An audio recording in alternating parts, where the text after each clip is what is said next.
this quirky little ITT Metrix multimeter. I've been keeping an eye out for one of these because they look interesting. Sort of unique layout, just a square box, and selector switches on the side, and you can select the ranges on the right hand side. Circa 70s, I would have thought. And I picked this one up because it was cheap, and it was a classic one as sold as spares or repair, or not. Basically, he didn't know if it was working. Turned up today. It's in good condition. It had a rubber surround, and I've actually taken the rubber surround off at the moment. And it was in pretty clean condition. It was a bit dusty and stuff, and it came with a complete set of leads, which was quite nice, good quality leads. But without taking the back off, I'm very suspicious this meter is going to work or not, and I'll tell you why. Watch the meter movement. That is a classic sign of an open circuit winding on the meter. It could possibly be that the traces to the meter are actually open circuit, but I think that this meter is probably no good and not going to be useful for even spares or repair, unless I buy another meter that works or it's got a cracked glass or something.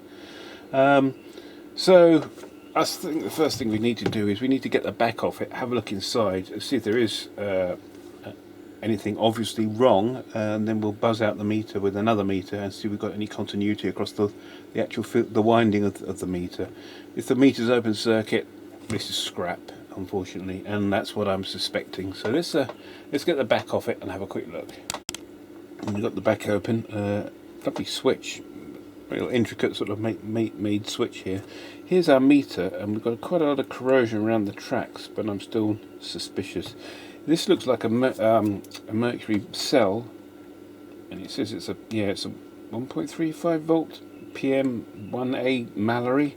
So that battery is probably dead, and that's leaked electrolyte onto the board. So we can see the connections under here going to the meter. We need to just do a continuity check with another meter, see if we've got any continuity, and also, of course, if we put it on like diode test or something, we should get quite a strong, if not full-scale deflection on the meter. So let's get the battery removed, and I think I'll do that now because that battery is obviously leaking and wants to go to somewhere where it's going to be disposed of correctly, because it's a mercury battery. Try and pop it out from underneath, maybe. Not sure how these come out. It looks like a clip system here. There you go. You can read that on the bottom. What's it say? Yeah, it's a Varta V1PX. No date code on it. Made in Japan. Probably the original battery, actually. So that's more than likely dead, I should think. So here's our windings here. Now you can see this track. If I zoom in a bit, so you can see these tracks are. Excuse my sniffling. I've got hay fever this evening. That track. It's got a lot of verdigris. I'm not even sure if it's open. It might just the trace is totally gone. There's no trace there at all. So what I'll probably do is try and rejoin that track up with a wire link. Let's just see if that sorts the meter out. So let's make a link up and do that. Well, despite that corrosion on the board, it's actually just the solder resistors lifted up. So let's just put the voltage across. What I'm doing is I'm putting my flukes on ohms range. I'm going to put a voltage across the two protection dies that are in parallel with the meter, and let's see if we get any movement. I don't expect there will be. I think that meter's open circuit. Well, no, maybe there is.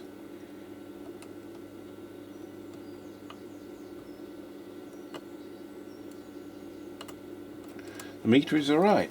Why it's so underdamped, I have no idea. That seems very odd to me, but that looks okay. So I suppose the next thing to do is logically plug it into a supply, plug it into a power source, voltage source, and see if we get any meter reading. There's clearly some signs of life. It's connected up to a 10 volt, roughly 10 volt supply. We're on the 15 volt scale. 15 volts will be full scale deflection here. It's roughly around 10 volts, but it's very jumpy, as you see. And I suspect that that's probably just a dirty switch. It clearly works, which is excellent. And now, funny enough, now it's got a bit of load behind it. The damping's fine. It's not swinging around all over the place. It's a bit unusual for a meter to swing around like that, and it's not generally a good idea because the meter's in transport that's likely to get damaged. So we could possibly add a bit of capacitance across that meter, which won't affect the calibration, and it should act as a bit of a damper to prevent that meter from swinging around so badly. But yeah, there's obviously a bit of connection problem there, but that's resolvable. We'll sort that out. We'll put a bit of contact cleaner. We'll give the switch a clean up. So this is the switch, lovely switch, and that's probably the problem. Let's give it a bit of squirt with service oil cleaner. Just go around the switch, and then what you do is you work the switch around and around, backs and forwards to clean the contacts. I should really disconnect the supply whilst I'm doing that. There we go. Work the switch back a couple of times, and then what I tend to do after it's done that, just to dislodge anything that's it might have cleaned up, you know, any verdigris or something, just give it another quick squirt over again, so that's fine.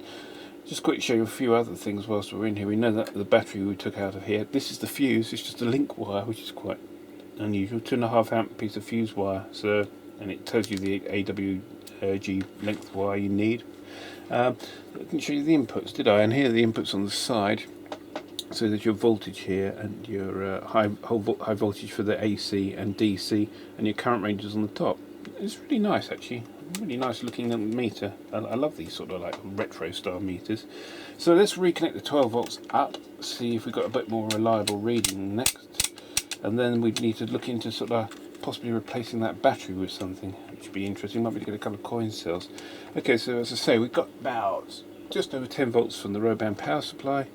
And it's showing 10 volts, and the switches contacts look good now. Let's try another range. Let's turn it down to about 4 volts, so we should have more in full scale deflection, and we have. Excellent, it's working fine. I'm really surprised, actually. I really thought that meter had it. You know, when I saw that meter swinging around like that, I thought, no, that meter's had it, it's been burnt out. It shows how wrong I was. Okay, so the next thing to do is I'm going to put the back on it, and then give it a bit of a cosmetic clean up, and then we'll check the other ranges to see if they're okay. Obviously we won't be able to check AC ohms range because I haven't got a battery for that. I will, just out of interest, check that battery voltage to see what that actually measures. I doubt it will work, but we might have something in it, we'll see. Right, put in the rubber surround that it came in, which is like an obviously additional protection thing.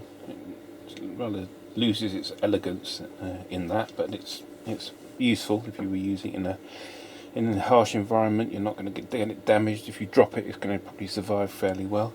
Let's just check a couple of voltages scales and see how well we're doing then.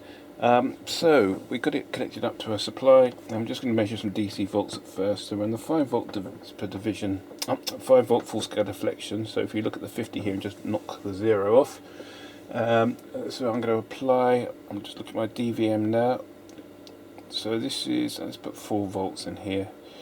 My DVM, I'm only using a coarse power supply and a calibrator, so that's about 4 volts there. So that's pretty good, isn't it? Let's try it at 2.5.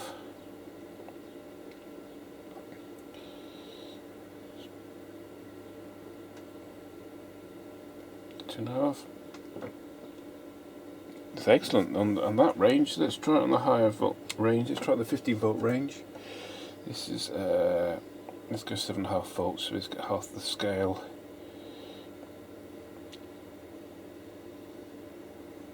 So 7.5 volts full scale, so it's 15 full scale deflections. We're using the top one, 6, 7.5. Yeah, accurate. That's very accurate. So it certainly seems to work pretty well on the voltage ranges. It seems to be showing some very good results. I suppose the next thing we could do is measure some currents and see what we get. So let's set it up to measure some current. Okay, we're on the amps range now, half an amp full scale deflection. I'm basically using the power supply in current mode. So let's set it to 250 milliamps, just about there. 500 full scale, pretty good. I'm only going up by the meter on the power supply. Looks pretty accurate to me. Let's go half an amp, so it should be full scale deflection. Yeah, perfectly okay.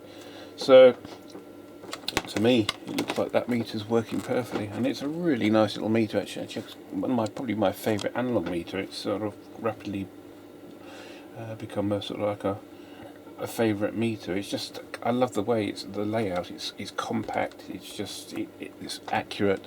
It's just really beautifully made inside. I'm very pleased with that, and considering I only paid 10 quid for it, I'm very happy. Yeah. Okay. So thanks for watching. There's another meter to come. You never have enough meters, and yeah, more to come.